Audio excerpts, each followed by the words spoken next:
Welcome. This is Leading with Spirit, the show that gives you an in-depth look at topics like what it takes to navigate your spiritual journey, how to heal yourself and grow your spiritual gifts, and balanced practices to expand your business and your spiritual leadership. I'm your host, Spirit Bird, shamanic teacher, healer, and author, here to guide you on your journey to becoming your most potent spiritual leader. Have you ever just wanted to hit the pause button in some part of your life? Maybe you're on the edge of what feels like a burn down or a free fall.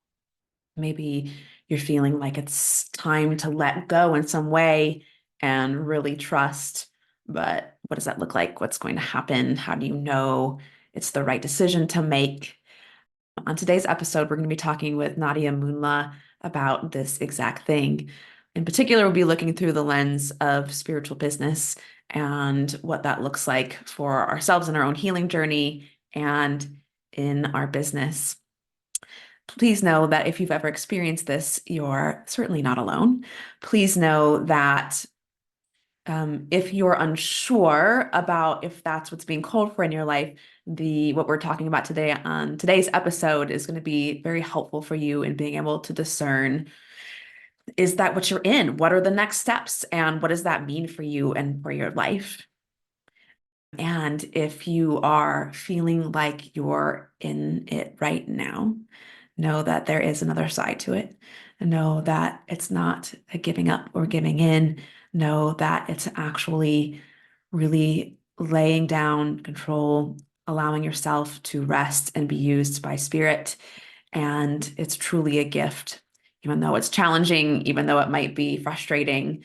It's all part of the unique vision that you carry being brought forward in the world. It's part of you not having to submit yourself to the conventions or the way things are supposed to work, and instead tune into who you really are and create your own vision for what reality is for you. Please enjoy. Hello and welcome. Today I have Nadia Munla with me. I met Nadia last fall, at a feminine embodiment retreat and was absolutely delighted with her personally and professionally. And I really was struck immediately, Nadia, by just your ability to be connected and drop in and be authentic, and also, come with all that you are to what seemed like probably almost any space. So I'm so happy to have you on the show with us today and talk about a couple of things that I have in mind.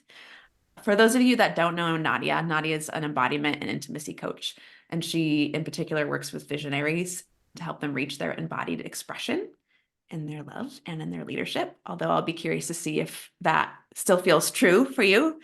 So welcome. Thank you for having me. This is so fun. Yeah.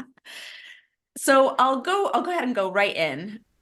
One of the reasons that I've asked you on the show today is because it appears that you are in possibly like a burn down, rebirth, call it what you want. And I'm also finding myself in one of those places all of a sudden. Maybe a pause might be a way to describe it. So I'd love to have you share, where you are right now.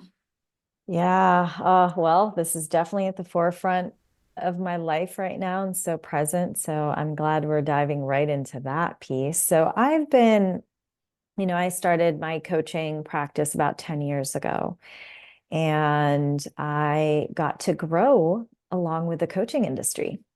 And the coaching industry has gone through such a wild 10 years. What a decade.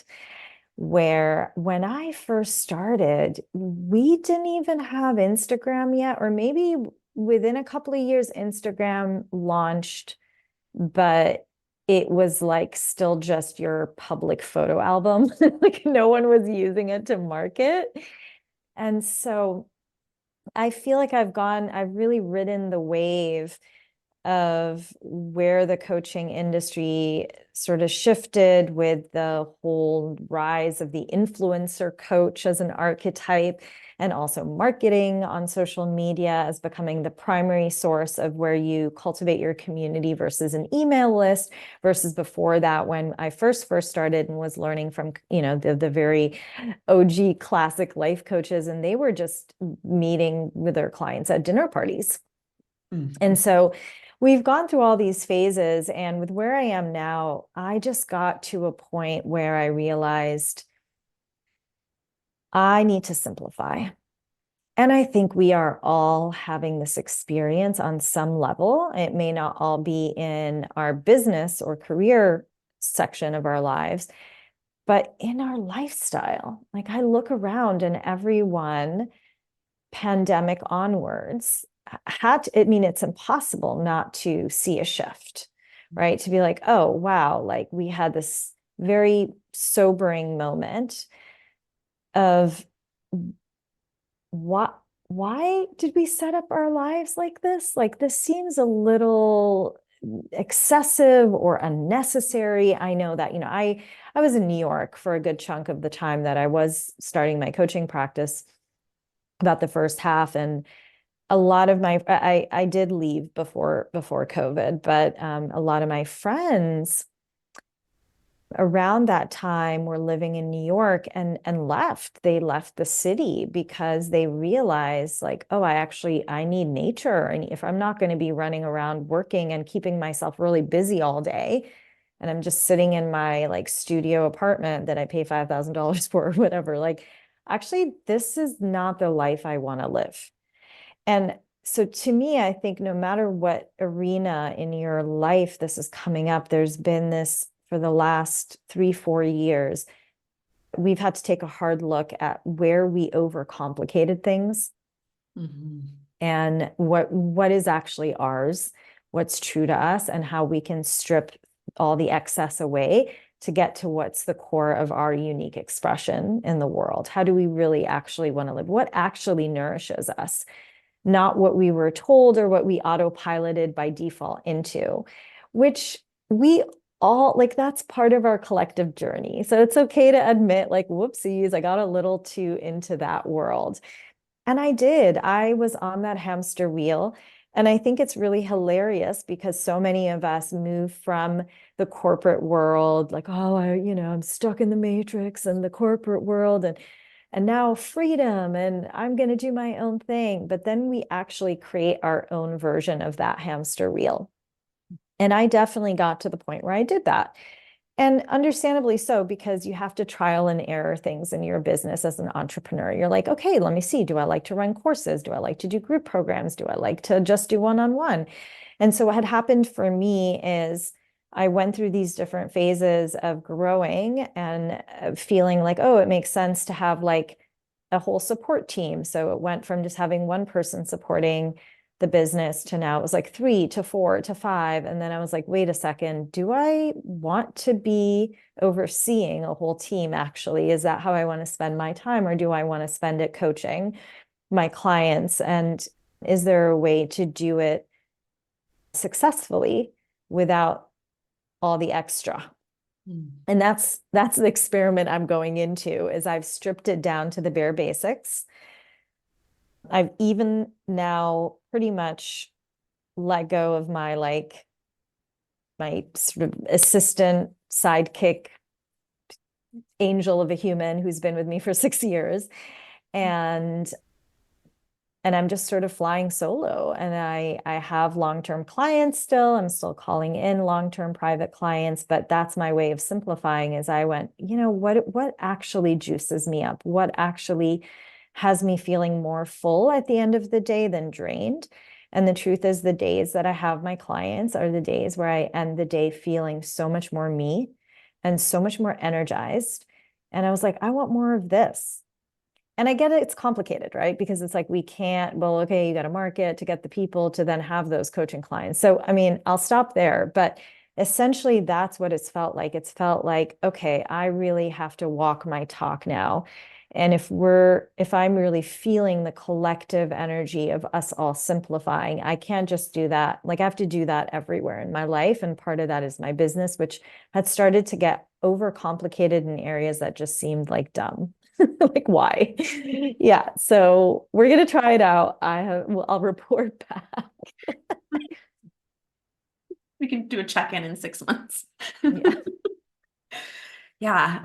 Thank you so much for sharing that. I feel you. I am kind of in a similar spot where I was like, oh, hold up. What am I doing?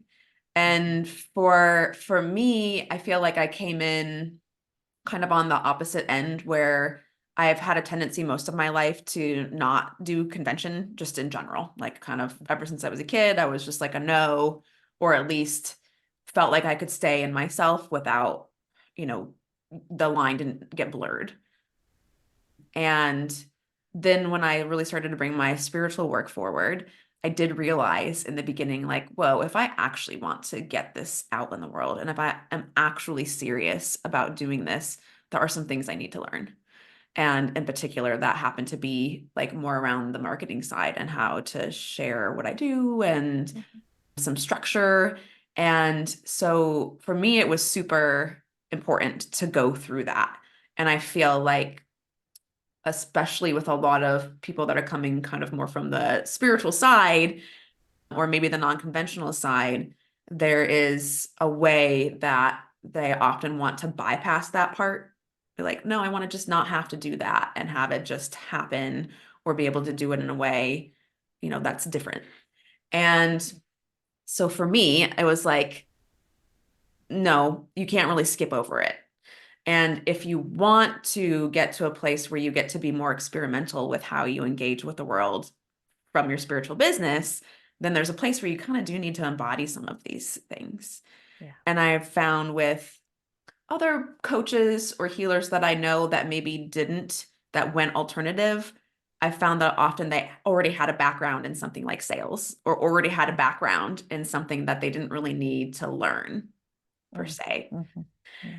And in the process, so where I'm relating is in the process, like initially, I really needed to have that mindset of like, you just got to learn this. You just got to buckle down and learn it and do it.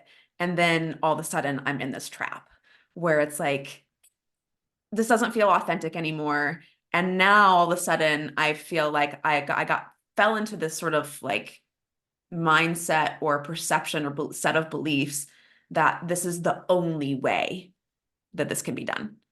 And so me at my core, who's like a little bit unconventional, is like, I don't actually believe that's true though. And so I'm interested in how it could be different. Mm-hmm. And for me, where I am, I'm actually on the flip. So I was doing most everything myself. And I love creating. So I was like constantly creating new things because that's what I love doing. And I was exhausted doing all the things. So I'm in the process of actually bringing more support in and we'll see. Mm-hmm. So, so I'm curious. Well, actually, before we go into that more, I'd love to just hear a little bit more about, so you like working, doing your coaching, doing one-on-ones. Mm-hmm. I'd love to hear a little bit more about the work you actually do, like what it Mm-hmm. is that you do, regardless of like whether people resonate with it or not, or it has the results, like what do you really love about your work? Mm. Thank you for asking. Oh, I love talking about this. I love seeing people drop deeper into their truth. Now, specifically, the work that I do tends to be around finding your voice, which includes, understanding your yes and your no, your different boundaries, discernment, that kind of a thematic umbrella. And then also a lot with the sacral chakra. So a lot of sexuality and erotic aliveness work. And so, and often those two are so connected because this is, a lot. You may or may not have seen this before, but there's a beautiful graphic that at some point started to circulate on the internet. I don't know when or who did it, but where you see side by side the vocal vaginal connection. And you see that the muscles, right, in our vocal cords are actually look identical to the muscles in our vagina. And there's such a as we know in nature, like, the beans look like the kidneys, and so that that like nature has these ways, that clues of like how things are connected, right? Oh, eat more beans, it's good for this. Eat, the broccoli is like that. Like there's just so many ways that nature does like a little winky wink to us. And I think the throat vaginal piece is another one of those, where we know also that through finding the both the power, but then also the ability to relax the muscles of your throat, which often helps you move the energy more in your throat area, will then allow you to, I mean, it's part of why with childbirth, right? Women viscerally will moan. Why are we also moaning during sex? Like there is a connection with the opening of one and the other. And it doesn't have to just go from throat, to vagina. It can also be the other way around. But I think there's such a beautiful connection between us finding our voice and then be able to feel secure and safe in our sexual and erotic expression.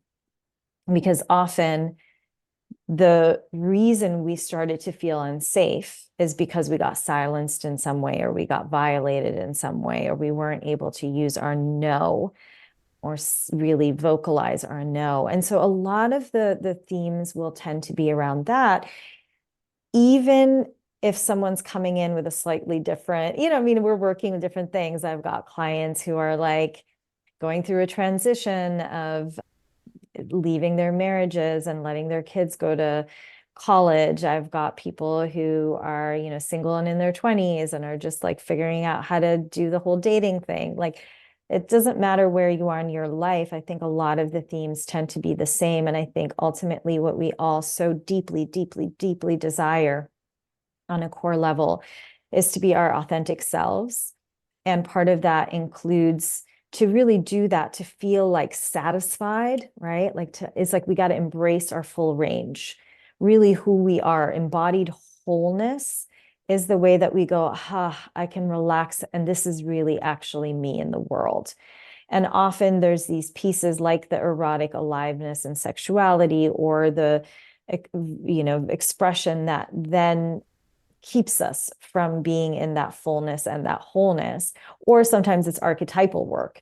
So I'm working with someone on like, oh, you don't feel so connected to your innocent joy and that like lighter maiden inner child energy. Or for someone else, it's the priestess, like sword energy, right? So it just sort of depends on what they're needing. But I think the combination of all these things help them essentially go, it feels safe to be me in the world. And there's nothing better than that. After that, yeah, you can go and take all the risks and love and leadership, but you have to feel like you can lean back into who you are and trust that and love that part of you, to then be able to go, okay, well, fuck it. I guess I'll try this business thing, and I guess I'll try to date this person, even though I'm not totally sure and I have, anxious attachment and whatever, right? Like, it's like once it's like sitting back and exhaling into the seat of your power through that range. So yeah, that's the work I do. Yeah. Great. Love Yeah. it. Yeah. This is I don't know if this is an odd question or not, but I kept feeling this. Like when you are doing this work with others, how do you see or experience your energy? How do you experience yourself in those moments? This is such a fun question. No one's ever asked me. Oh my God. How do I experience my energy? Yeah. Is that? Yeah. Oh, wow. I don't know if this sounds a little cliche to say, but I'm honestly so in the energy of the other person, my client, that other than, I would say, obviously, a sort of container holding wide consciousness energy, not sure I'm really experiencing myself, because I'm so dialed into what I'm seeing or feeling for them. And for anyone who's listening who knows human design, I'm a human design projector. And so we have this thing with seeing. I don't really get how we do it. It's just sort of innate, but I'm also very open in I have very undefined centers. So actually the only defined centers I have are my throat, which would make sense, right? And ajna, which is just mental capacity. And so that's great because then I get to work with them being a model of expression, but also working with, okay, what's the right question to ask the client here to really bring out what they need in this moment.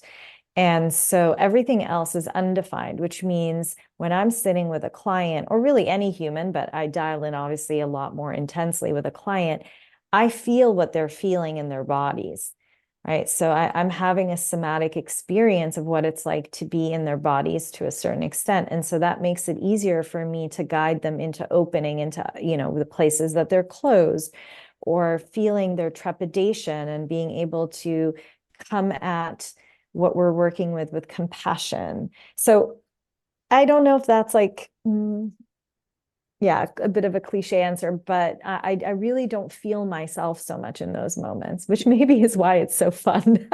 I get to like pause on my own like emotional experience and just fully be in someone else's. Mm-hmm. Yeah.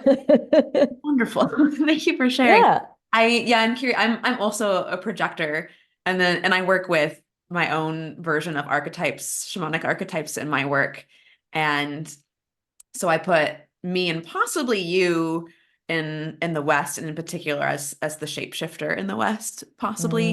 And so Mm-hmm. that's a kind of a similar experience where it's very easy to like it's very natural to just sort of basically like become the other person, kind of like not Yeah. fully leave yourself, but essentially just dissolve into the other person and feel what they're feeling. And of course, like it's pretty amazing gift, and you can do all kinds of really cool things with that. And I can all definitely see where that would lend itself into sexuality and intimacy as well, and eroticism, and exploring those edges and the different parts of you. And also from my experience, the wound side of it that I have to watch is that like, whoa, I don't know where I am anymore or what. And that's a little bit where I came to with the pause for me, where it was like, hold up. I need to just get back into myself and make sure I'm moving from what I believe and what I think is true. Yeah. So, popping back over to that part of this conversation, how, what was going on for you, or how did you know it was time to reassess things? Bitterness, resentment, being annoyed, being like, I don't want to do that anymore. Part of it was that, and then also because my business, as much as I want it to be strategic and logical and operating in some sort of pattern and linear form, truly it is such an energetic entity, and I keep trying to pretend it isn't. And whenever I am resentful and bitter, it's not everything contracts. People, most of my clients sort of magically appear at my doorstep anyways, referrals, I don't know, just people, I don't know, they just show up. So, and that's not to say I don't cultivate through all the different marketing strategies, but there's no pattern to, oh, if I post more people are going to show up and want coaching, right? It's more to do with, am I lit up and passionate and in an exciting chapter, or am I just sort of going through the motions? And my business will always tell me when something needs to change, because everything stops. Suddenly, no one is applying for coaching. Suddenly, the engagement on anything is just low. And I also have to check in with myself, and I'm like, do I even want to do what I'm doing? Like, am I posting because I'm like, well, I was part of running a business, or is it because I'm excited to share with people this particular message that came through? And so that was starting to happen. And at first I was like, okay, a little lull, as entrepreneurs, like I've been doing this for 10 years, like we know it's a roller coaster. And I was like, okay, it's just just a little phase, and then we're going to get back up and going. And, I sort of started and stopped, and it wasn't like a complete lull and silence, but I just started to notice that I never really made it back to a place where I was a year and a half or so ago. And so I checked in with myself and I was like, where are the places that this is actually not really feeling 100% me, but I feel obligated, like I have to do it because this is just part of doing it. And that's how I started to really get clear. I was like, oh, the one thing, like my journals over 10 years, the same, and every single coaching session I ever did with like a mentor, business coach, whatever, it doesn't matter. It was always the same thing. I want to do one-on-one, and I like to do long form expression. Those are the two things. Like I love to podcast and I love to write really long posts, not Instagram caption size. And everything was leading in the opposite direction in the marketing world. And I was following it because I was like, well, that's what people are doing. I have to do a 6-second reel where I'm just typing on a computer. And then there's words. Why? Like I just was like, this is dumb. I don't like it. It's just not my thing. And I had to get really real with myself because, of course, the reason I took forever to finally face it is sometimes we just need time. You need enough information to be like, oh, okay, got it. But also the fear of like, what if doing it the way I want to do it is not going to provide the safety I need? Financially, I mean, I've been depending on my business for 10 years, and it's such a big shift is like, what if it doesn't work? Which is the question we ask ourselves about anything that's scary, any risk we take. What if I invest all in this relationship and it doesn't work? What if I invest all in this book that I'm writing and no one gives a shit? And at some point the pain becomes more than the pleasure, and you just go, well, guess we're going to try to do it. Yeah. Whew, exciting. Ah. Those two things together, yes. I call it the erotic edge, which is that place where your fear, excitement, and turn on all meet in the same place. And it's like, I mean, that's aliveness right there. It's like when you go, I'm gonna try this thing, and I know there's a chance I might fall on my face and it's gonna suck, but also it's gonna be the best thing ever because I tried to do it and it was my truth. Yeah. I can hear this question, I guess for those that are listening, I can hear this question around like, oh, when is it? Like, how do you know? I just want to speak to that for a second. Like, how do you know when it's not, you're talking about, oh, this is the way I like to do it. How do you know when it's really time to like learn to do something new and attempt it versus, I guess it's kind of that bypass versus authenticity question. Do you have any thoughts there? It's tricky. Yeah. It's a tricky one because that's part of why I got into all this in the first place and went so far down the rabbit hole, is that I would get a lot of people being like, you're just resisting putting yourself out there, or you should charge more, like all the very sort of traditional pushing people out of their comfort zone business advice that you get as an entrepreneur in the personal development space. And I think there's like what you were sharing before, like you were like, we sort of are on opposite journeys in a way. And I think people come onto earth to learn something. And just because your journey is going this way doesn't mean everyone else is going this way too, right? Someone else might be here or somewhere and they're born here and they're just going to here. Like, we don't know. And so I think, yes, for some people, it is about fear of being seen or undercharging or not writing and not being disciplined enough to write consistent posts or emails. And so I was getting a lot of that advice. And as someone with a beginner's mind, I was so willing. I was like, great, maybe that's true. I'm going to try that. And maybe I'll find a way to like Instagram reels.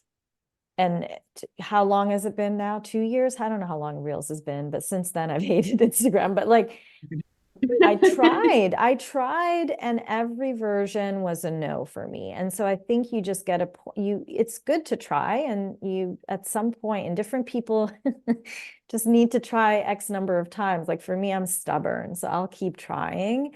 It takes a long time for me to get to the point where I'm like, I think maybe this is just not your journey.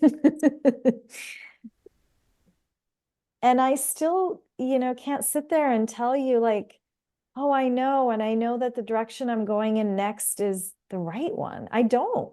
Mhm. I have no idea.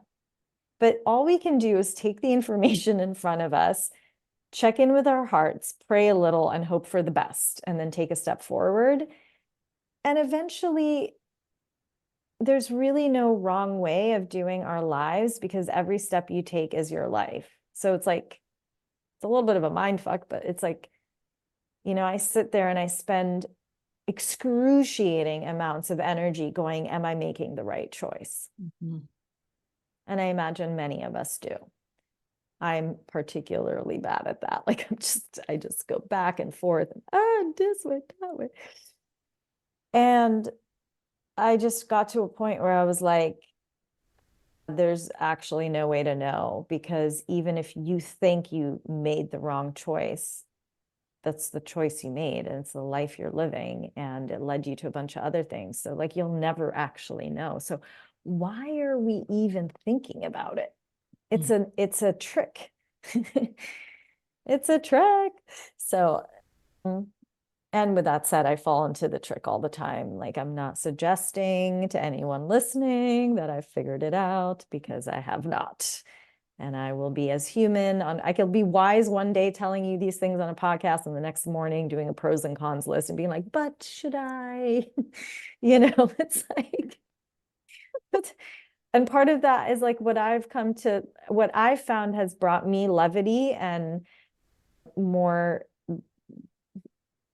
ease. I won't say bliss. I can't say it's that big, but ease is just going like, oh, haha, that's funny. Me just doing the human thing, and nearly like going into the surrender and the acceptance of that's just how it's going to be. I'm going to like think I've figured it out one day, and the next day I'm not going to know shit. And that's just the dance of being a human.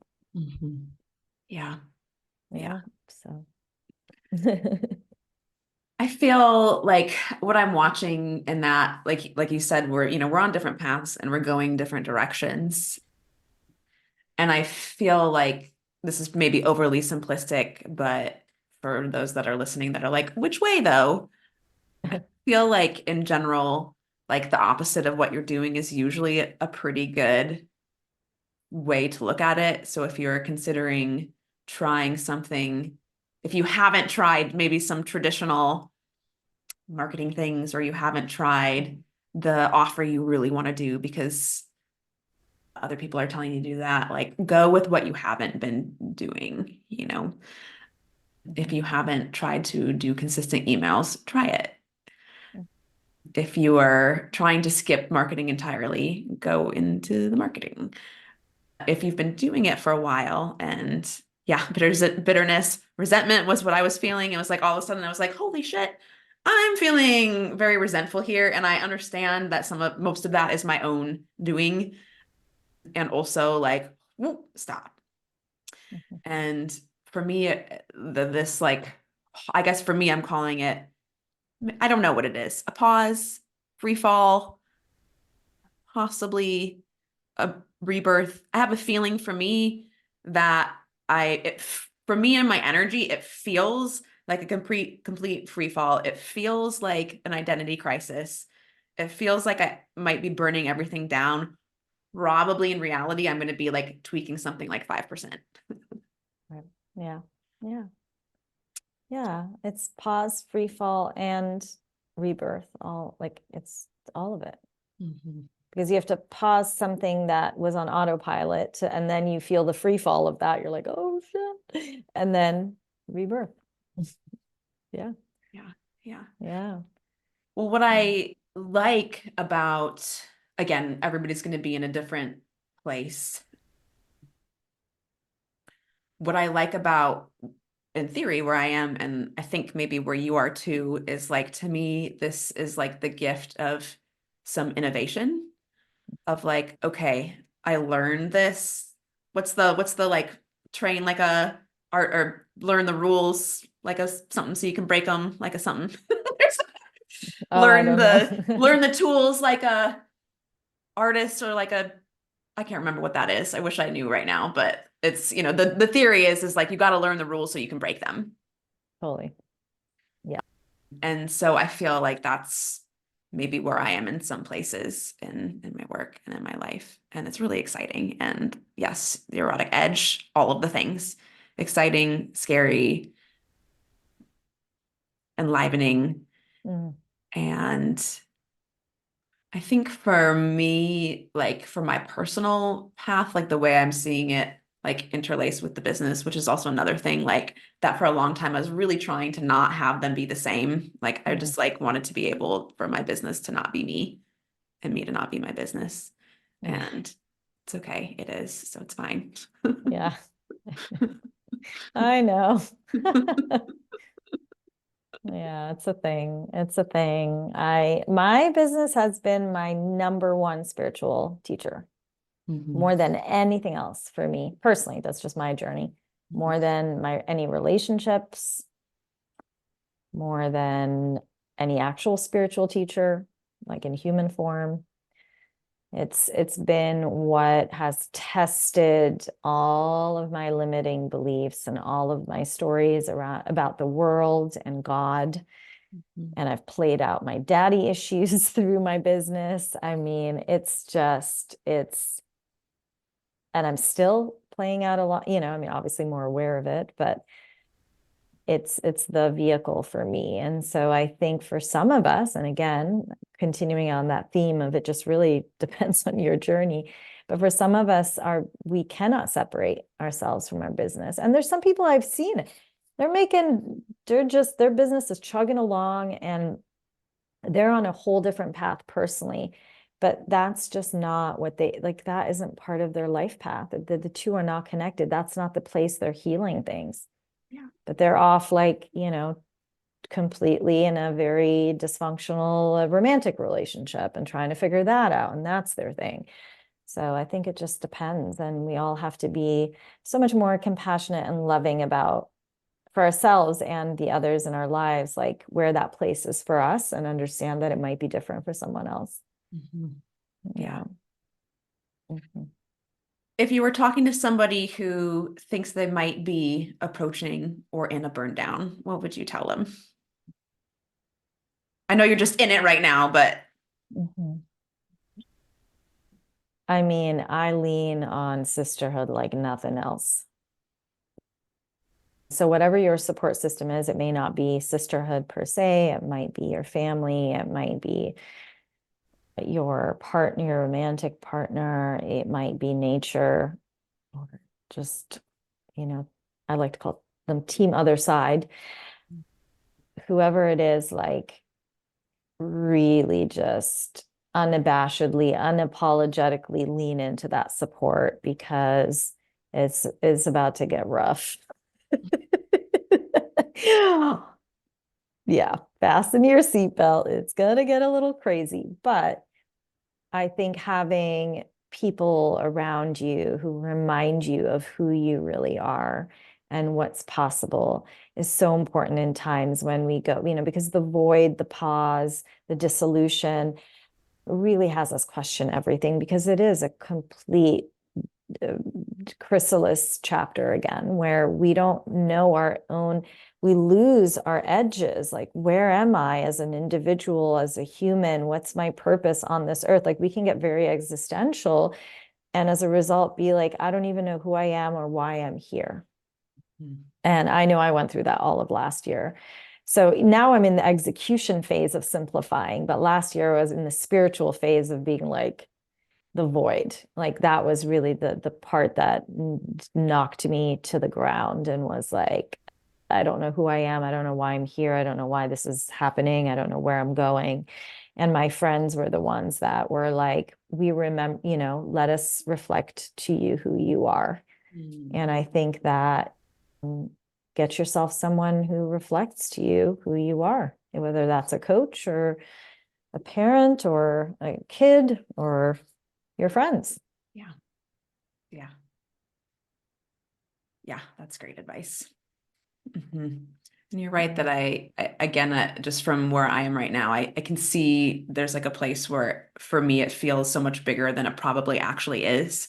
Not to like gaslight myself. It's just that's how it feels, you know? Um, and hmm, it's interesting. You mentioned, this is how you make a living too, and the same is true for me. And so taking that pause or laying to rest for a moment can be really scary. And I have to like use my mind a little bit to remind myself, even though it might look like that is risky, like I'm not actually at risk, you know, what, even if you don't, like, I'm not actually going to lose my home probably. Or even if I did, shit, man, I lived in a bus for 3 years, like, and it was great. So it's really tricky because the mind will come in and be like, here is one reason why it's too much of a risk for you to take. And I feel like we'll all have a different reason. Can't do it financially, or I have kids, I can't take that risk for my kids, or somebody else is dependent, whatever it might be. Mhm. And not to diminish the fear of that. And also, I think we all do that. We all look for where is this place where it's true for Mhm. everybody else, but not for me. Not for me. I can't. Yeah, of course. Yeah, always. Yeah. So I that just to commend you for doing it. For being like, you know what? Here Thanks. we go. And if you change your mind tomorrow, cool, fine. Great. Yeah, right. Like, just kidding. All my digital products are back.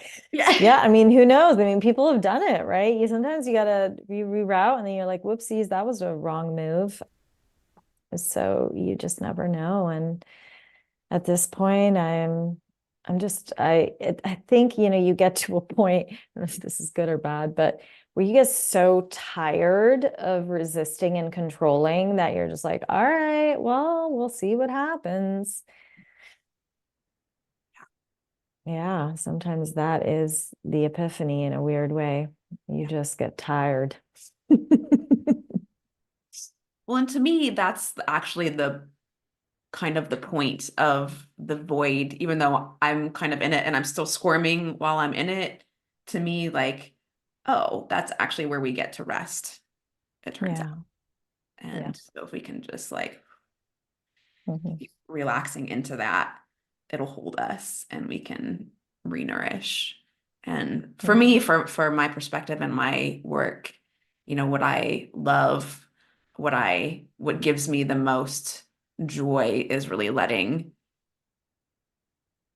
spirit work through me, letting myself be used by spirit, and but not in the like Jesus take the wheel way, in the way working in partnership where it's Yeah, like this is what I want and what I feel, and okay, you can come in for this purpose.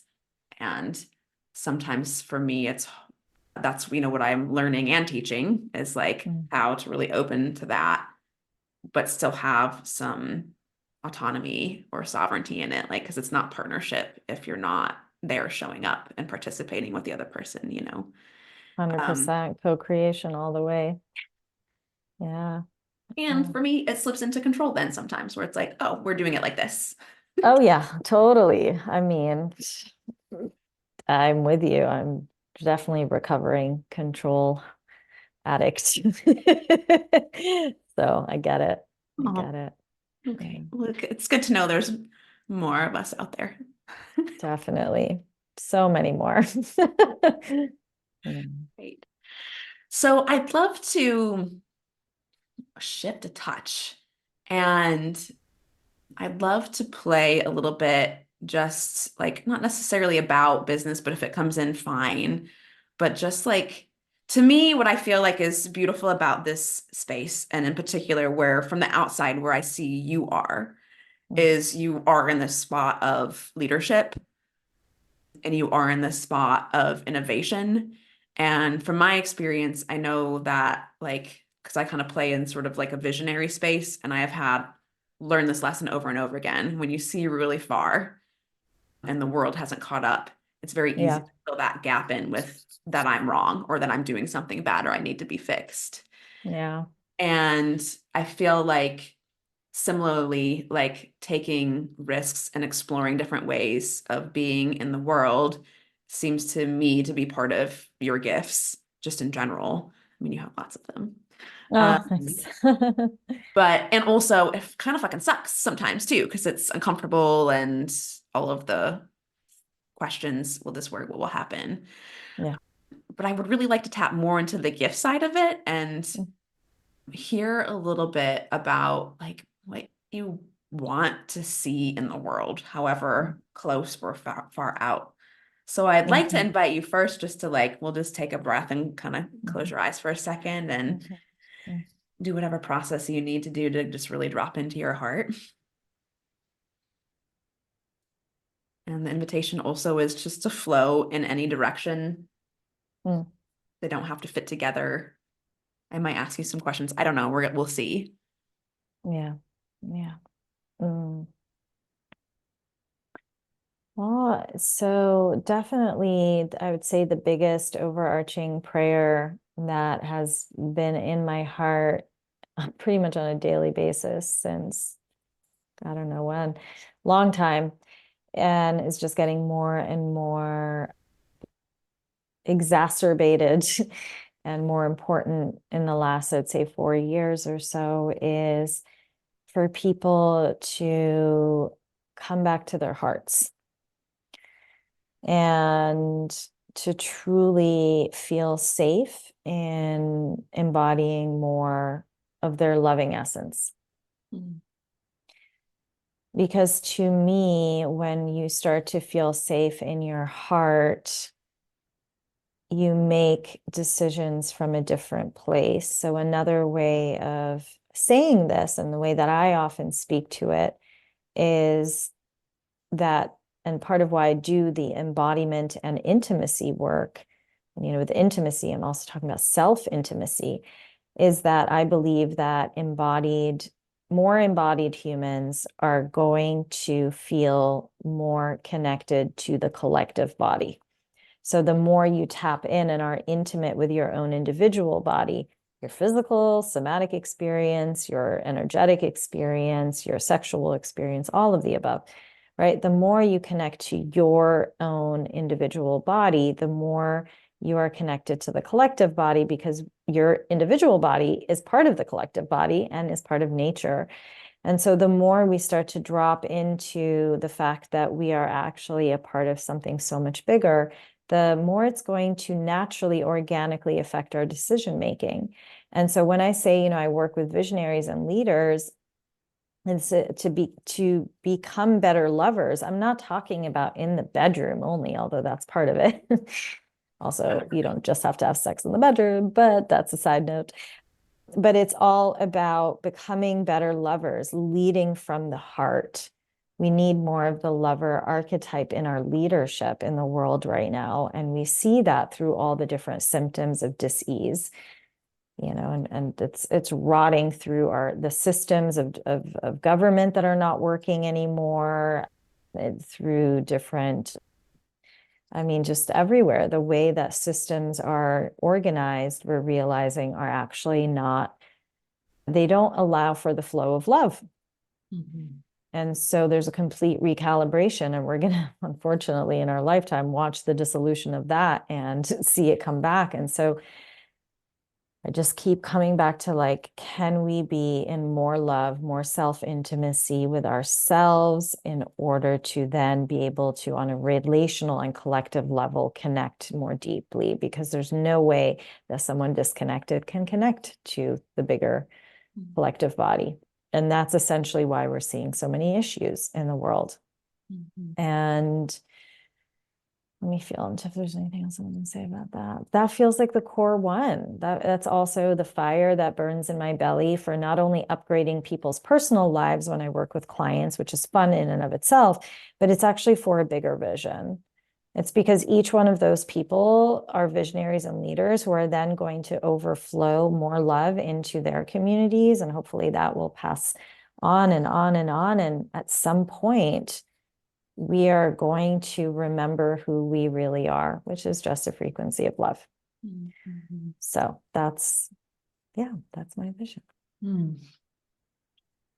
Let's imagine that that's, and I'd love for you to take us on maybe just a short journey of like when that's true, what does the world look like in your eyes? Mm. Wow, that one's harder because it's the how. Let's see. I mean, I would love, this is a very personal preference over here, but I would love a world where our basic survival needs are met no matter what. Mm-hmm.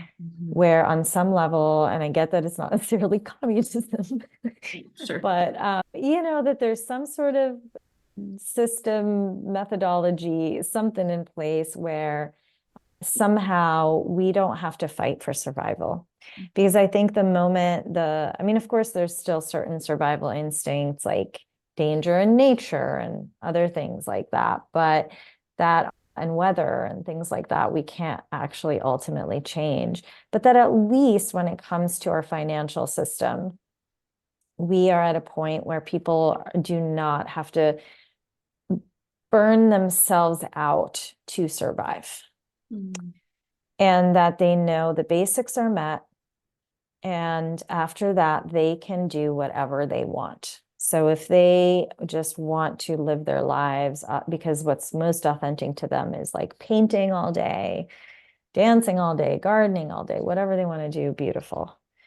And if that brings them a little bit more money because they're able to monetize off that, wonderful. But it's not this like pressing need. If they're someone who has a beautifully entrepreneurial spirit and is like, I still want to make millions of dollars, like, yes, go do it, have fun, but that we all have the survival piece handled. And then it becomes a matter of sovereign choice as to whether, what kind of lifestyle you want after that. And that you can do that however you want, but that there is a chance to be authentically you and leave your signature in the world and your impact and service in the world in your unique way, which for some is, I just want to be a mom, or I want to, in my dream world, me, like if I'll talk about my personal experience, like I would have a dream of I'm financially supported, right? And the survival stuff. And I can go and give coaching for free to anyone who needs it. And then I can charge a few people who have a lot of money because then I could use that to fund fun vacations because I like that too, right? But like that, it's so much easier for me to be myself and to use the hours of the day and this very precious life that we have to actually leave my imprint in the world and not have to make decisions based on financial need. And I hope that for everyone, I guess. Mm-hmm. So, yeah. Thank you so much for sharing. Thank you. Mm-hmm. Great questions. Yeah, got to play there a little bit. So important. Mm-hmm. Mm. So we're at the part of the podcast where you do get to promote, Awesome. and you're offering Embody at Home to our listeners. Can you share just a little bit about that? Yes. So Embody is a practice, a methodology I created about 7, 8 years ago, something like that. And it came to me initially just as a workshop where it was a chance for women to move through a certain range of feminine energies and to explore their relationship to pleasure, power, and play. And that was a practice to essentially cultivate the range and the wholeness that we were talking about earlier. And so initially, I created these as in-person experiences, and then I started also training other teachers. You've experienced it right at the retreat as well. And then at some point, there was a lot of demand for doing it at home. I was like, well, I would love for you to be able to do it at home on your own time or at the park with your earbuds in or whatever, bring a bunch of women over, do it all together without me having to be there. And so that's what Embody at Home is. So essentially, it's an MP3 file with a beautiful curated playlist that I would create like I would an in-person moving meditation, where we move through a good 45 minutes to an hour, somewhere in that range, of these different energies. And so it's a way to drop in, to feel more connected to your body. I'm guiding you the whole way through in the audio track. So think of it like the same way that we do guided meditation seated. It's that, but it's a whole hour of moving your body. But without having to look at a video and follow instructions, you're actually closing your eyes, and I'm guiding you through a process of feeling into your inner landscape and starting to explore these different parts of you of pleasure, power, and play. So that's a class. So the one that I'm offering your listeners is an hour. And it starts with an intro where I give you all the instructions on what you need, how you need to set up your space. So truly all you need to do is, go to the link in the show notes, and then you just type in your email. I send you an email with all the details, and then you're set up. You just download the MP3. You have it forever. So you can you can try it yourself first if you want, and then bring over some friends another time. And you get to do this. And I call it a practice because it's about cultivating the muscle of range. Like, it's ongoing, right? Every day it's going to meet you in a different place. But I love this as a practice. I've been doing it for so long. Obviously, everyone, so many people in my community have done it. I've taught at so many retreats and workshops at this point, and there's always somewhere an edge for people to play with. And I find it to be, just a really great somatic experience. I love the way your eyes lit up when you energetically and physically said the word edge. Oh yeah. I got Like, it. Love an edge. it's Love an edge. yeah, that's a beautiful offer. Yes, I did experience this from you in person, and I really don't inflate or compliment people when I don't mean it, but it was so good. It was so good. I just loved it. I'm not easily impressed. Thank you. I appreciate that. Yeah, and it was you really brought it, and I was so grateful. Thank you. So Thank you. grateful. And I am grateful to know you in this life and, the work that you're doing. Thank you so much for sharing what's going on for you openly. I mean, also more of that in the world, please. Yeah. Thanks. Thank you. Yeah, so if you're listening, we'll be sharing Nadia's link for that in the show notes. And you can always message me for more information or to get in touch with her as well. Anything else that you have on your mind? No, I loved it. We went through all the things. So I feel super complete, and it's a wonderful conversation. Thanks so much for being here. Thank you for having me. Bye-bye. Have you been hearing the call to expand your spiritual gifts and step into your next level of conscious leadership? If you're a coach, healer, or a spiritual leader, you can learn more about Shaman School and growing your spiritual business on our website, holtonhealingarts.com, or send me a DM at Holton Healing Arts.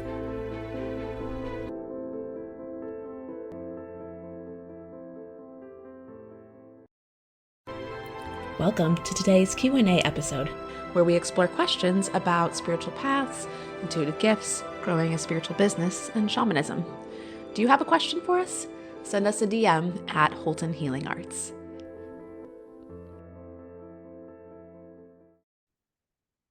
From one of our Leading with Spirit Facebook group members, the question is, how long did it take me to start my spiritual business?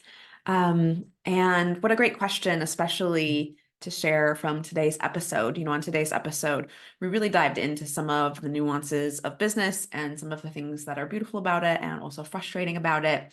And afterwards, I found myself kind of thinking, oh, well, I hope I didn't give this suggestion that, business is tough or not worth it, or that you have to kill yourself to do it, because even though there are some frustrations, and even though you're going to have, peaks and valleys in your business, even though there are going to be moments where you're like, why am I doing this?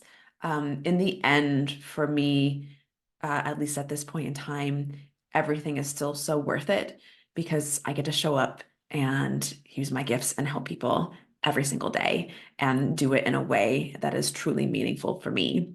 And in a selfish way, I get to do it in a way where I am really seen and valued for the things that I want to be seen and valued for. And I don't feel like that's true for a lot of other businesses. So I'm so grateful for this opportunity to be doing this work in the world. So, how long did it take for me to start my business?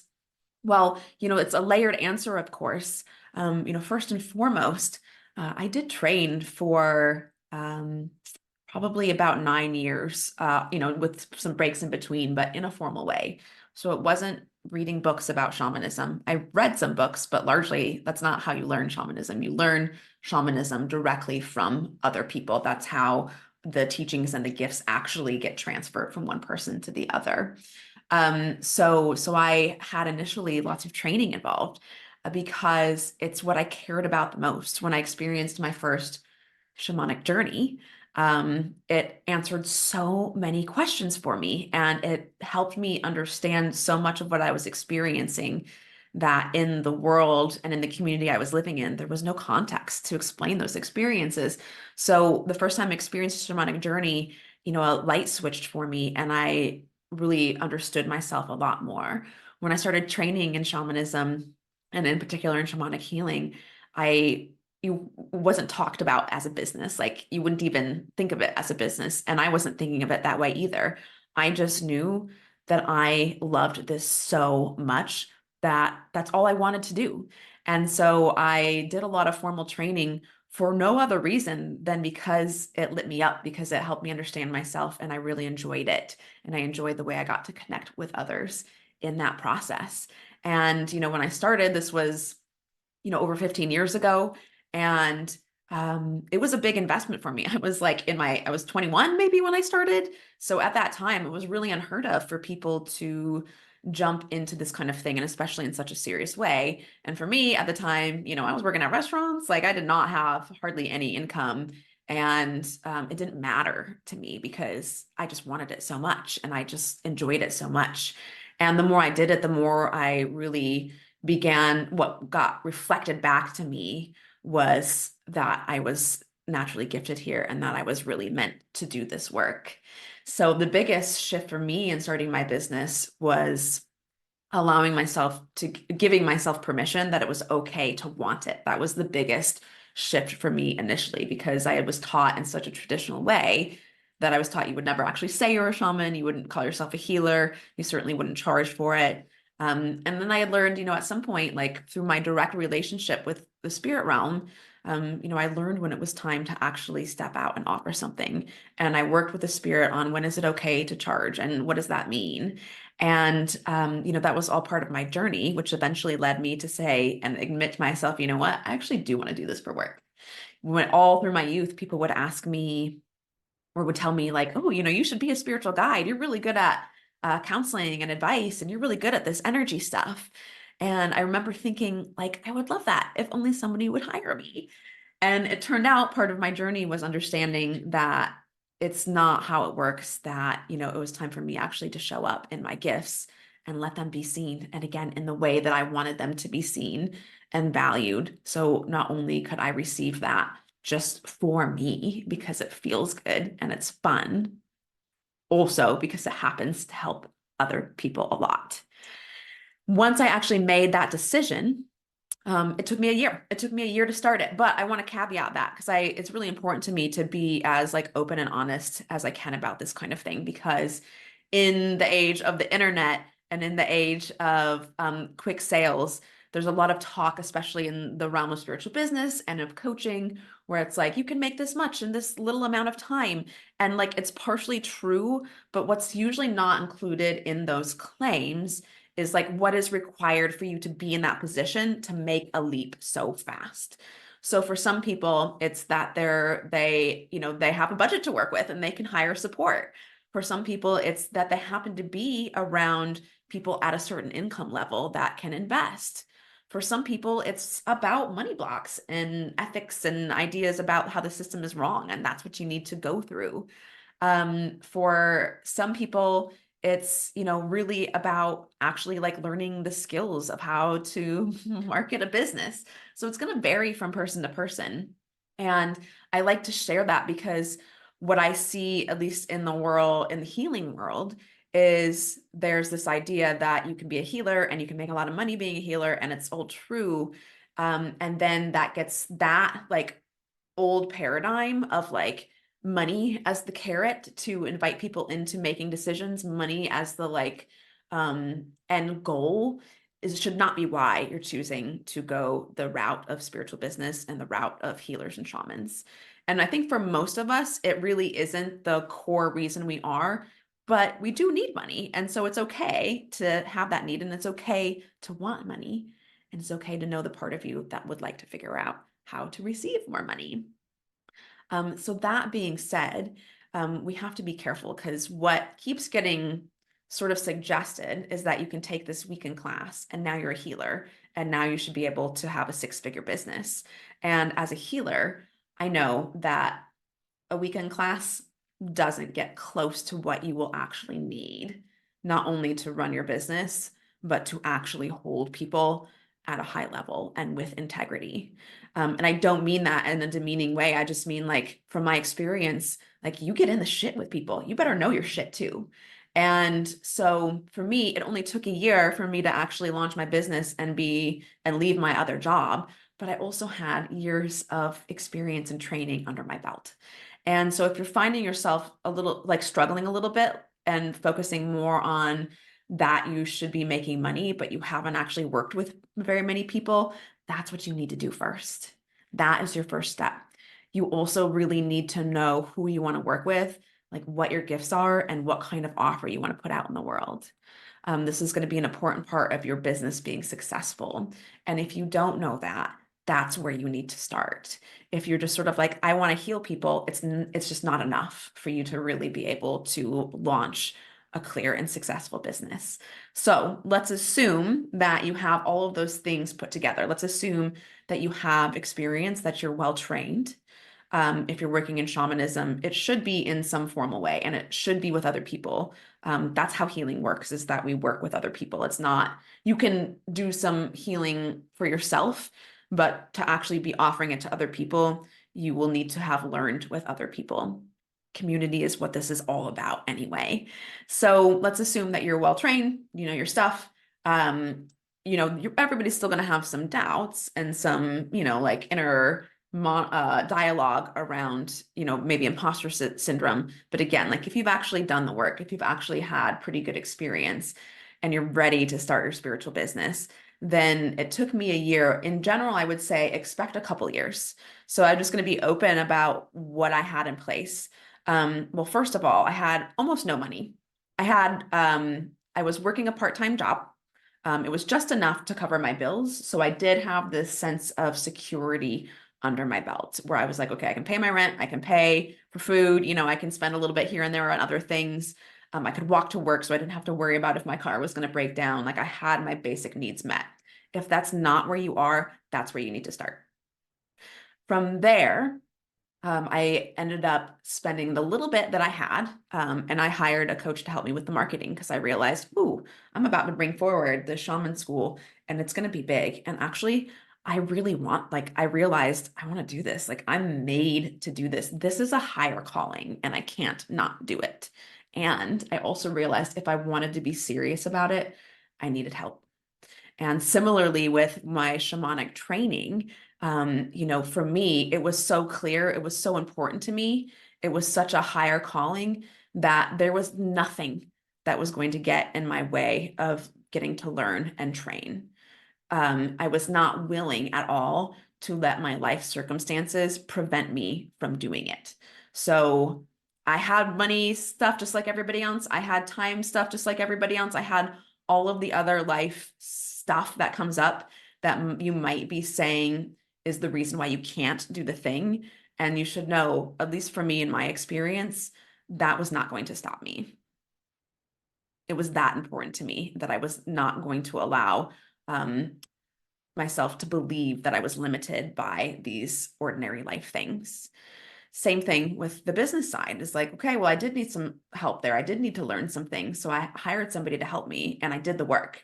I did the work. I worked hard for that for 6 months.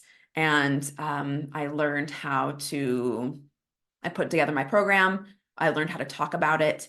And within 6 months, I had filled my shaman school. I think I had 12 people when I started. And at that point, it was pretty close to matching my salary. Now I had to deliver it over the course of the next year. So it wasn't like enough for me to just go ahead and quit work. So it was actually the second year that I did it again that I was then able to actually leave my job. So I waited until there was this turning point where my income was not only matching my job, but gave me a little bit of a buffer so I didn't have to worry about how am I going to pay for next month. And I also was able to advertise a little bit. That helped expedite my work. And yeah, so and then I also had systems in place that were sustainable so that I knew I could keep doing what it was that I was doing. But again, if you're planning, if you're at that stage where you're like, okay, I've done the work, I've like done my training, I know I'm awesome at what I do, and I'm ready to start a business, and you're wondering how long, I would say plan on at least 2 to 3 years, just realistically. You can certainly do it faster. There's nothing really that says that you can't like have this like instant amazing transformational story. But I think realistically for most people, it will take several years because you'll need to be building a strong foundation. You'll need to build clientele. Um, if you'll need probably to replace more than just your income. Like if you have kids, you're worried about insurance, all this stuff, like, and you feel like it's too risky to only be going month to month, then you'll need to build up more income and more clientele before you actually leave your job. And there are expenses.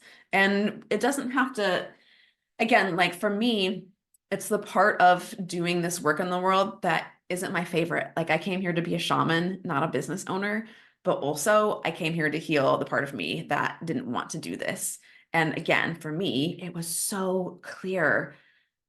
My awareness that I was meant to do this was so strong, even though there were moments of doubt, it was so strong that I did what I needed to do to bring that forward. And so this is a very long answer to your question. How long did it take for me to start my business? Well, it took me a year, but you should know all of these other aspects of it. And you should know that if you are feeling like, man, I'm really meant to be a shaman, but I don't want to do all of this other stuff, then I don't know that it's actually your path. Not that you need to be a business owner to be a shaman, but there's like a level of like, well, how much do you really want it? How much is that true for you? Because for me, I wasn't going to let little things like that keep me from doing the work that I was meant to do in the world and the magic that I have to share and the medicine that I carry, right?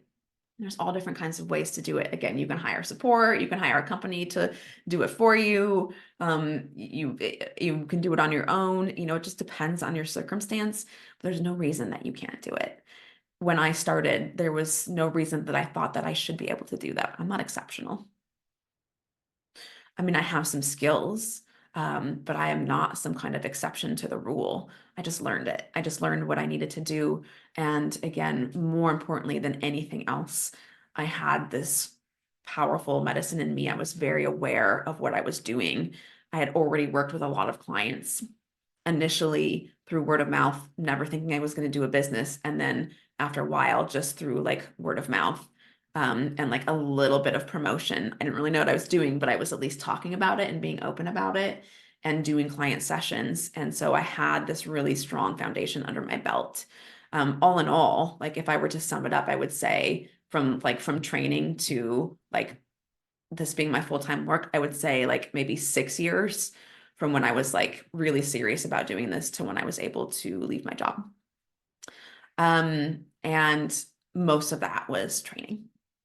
So, yeah, so if you have questions about this, I'm happy, like bring your questions to our Leading with Spirit Facebook group, because I would love to help you where you are and point out like, okay, if you're here, realistically, this is your next step. And I don't want you to be discouraged by the idea that it's taking a long time. I feel like some of the coaching industry promoting like how much money you can make really quickly, again, isn't untrue, but it can be misleading. And when you're around that information a lot, you might be missing some of the core pieces you really need in order to do that so quickly. And so I would love to be able to help you with like, hey, look, based like realistically, like just based on where you are, this is where I think you need to focus. And I find the reason a lot of healers aren't successful isn't necessarily because their business skills or their marketing skills. It's because they're actually not really ready to be offering their services. And this is really high level, important work. I mean, it's like working with a shaman, it's like working with a brain surgeon, as a friend of mine would say. And so, you should be taking it seriously, and you should be taking your training seriously. And you probably do actually have gifts that come natural to you. And the way that they come out is by working with others. And ultimately, the most important thing is like checking in with yourself and asking your question. Do you really care about it? Is it so important to you that you can't not do it? Check in with yourself there. If your first thought is like, it is important to me, but, and then you think about some limitation, then I would start there. That's a place to reassess. That might be a limiting belief. That might be an excuse. Or it might be that if you got honest with yourself, you're not really wanting to do it, right? Just to, that's the range. And if you find yourself saying, yeah, I really want to do it, like I am like that serious, then know, again, there's like this pathway. There's a lot of different ways you can do it. And the amount of time it takes is going to vary based on your circumstances. It's not like this is how long it takes, but expect it to be a few years so that you can be realistic about it and not get frustrated and not pinhole yourself in a corner where you've given yourself 3 months to suddenly start a business when you don't actually have everything you need to do it yet. And then also, this is going to allow you to be a lot softer in the process of letting the business side unfold, and for you to receive the income that you're desiring, and for you to receive, again, for me, the value is being seen in my gifts. That's actually what gives me the most. Yes, I need money like anybody else, but why I really do it, the selfish reason I really do it, is because I love being seen in my gifts. you know So, and it would be frustrating if I had quit my job and gave myself 3 months to suddenly figure out how to do that. And so I don't want you to do that either. So give yourself time, and also know that if you want to be serious, you need to start sooner than later. Don't keep putting it off, because if you wait till next year for your life circumstance to change, I'm sorry, but it won't. It's very unlikely that your life circumstance will change next year. What actually helps you change it is just by deciding and starting now, and talk to people who have done it about what their steps were, and then listen to their advice and follow it. Okay, so I'll leave it at that. Thank you all so much for joining me today. And I can't wait to see you next time. Bye-bye for now. I hope you enjoyed this episode of Leading with Spirit. If you did, please share the link for this episode with your biggest takeaway, tagging me at Holton Healing Arts. It would also support me if you subscribed and left a rating and review of the show, so we can support more people living their highest purpose. Until next time, journey on.